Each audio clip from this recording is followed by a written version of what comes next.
Magandang araw, Archimedes. Ako nga pala si Micaela Dogdidon, nagbabalita sa'yo kasama si Shamaya Asuncion at Jamshelin Paulino.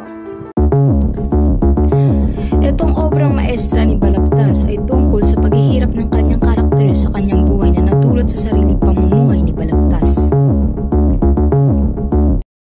Ang epiko na ito ay puno ng paghihirap, romansa at marami pang ibang tema.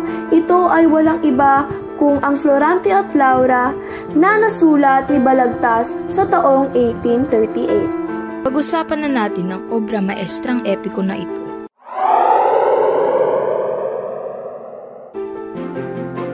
Isang gubat sa Albania, na sa sobrang dilim walang pumapasok ng sikat ng araw.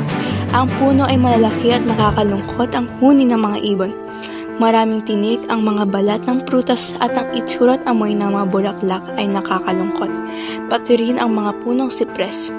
Ang mga hayop ay mababangis at delikado. At parang impyerno ang dulo ng gubat. Samantala sa gitna ng gubat, mayroong punong higera at mayroong nakagapos roon. Siya ay hirap na hirap sa kanyang sitwasyon. Makinis ang kaniyang kutis, mukhang ginto ang buhok. Mala Adonis ang kaniyang mukha, walang iba kundi si Florante. Hirap ng sitwasyon ni Florante, ito pa ay nadagdagan dahil mayroong dalawang mabangis na leon ay pumunta sa kanya. Ngunit, hindi agad inatake ng mga leon si Florante dahil sa awa sa kanya. Sa harap ng panganib, nagpapaalam na si Florante sa kanyang mga minamahal na ang kanyang haring Albania, si Laura at ang malupit na si Conde Adolfo. Ngunit, sa gilid-gilid na gubat, may isang Moro na nanonood kay Florante na nangangalang Aladin. Nagmamasid lang siya sa sitwasyon ni Florante at katagalan ililigtas niya si Florante. Magandang hapon sa bawat isang nakikinig sa balita ngayon, no? Bago tayo dumako sa susunod na pangyayari, ang araw ngayon ay May 30, 2024 ng 3:07 PM. Itong time check ay inihahatid sa iyo ng mga tao dito sa Balitang Balagtas. Bumalik na tayo sa kwento. Ngayon ay nahanap na ni Aladin na ang anak ng sultan, si Florante na nakatali sa puno umiiyak dahil sa kanyang sitwasyon.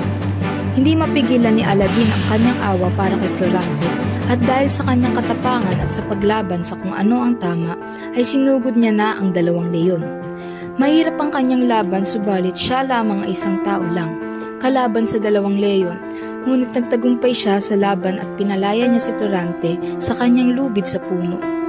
Mahina na ang katawan ni Florante at matamlay na kahiga sa kamay ni Aladin. Dito na lamang magtatapos ang ating pagsusulit sa Florante at Laura na isinulat ni Francisco Balagtas. Maraming salamat sa pakikinig at muli ako si Micaela Dogdidon. Ako si Shamaya Asuncion. At ako si Jamshelin Paulino. Maraming salamat sa pakikinig sa Balitang Balagtas.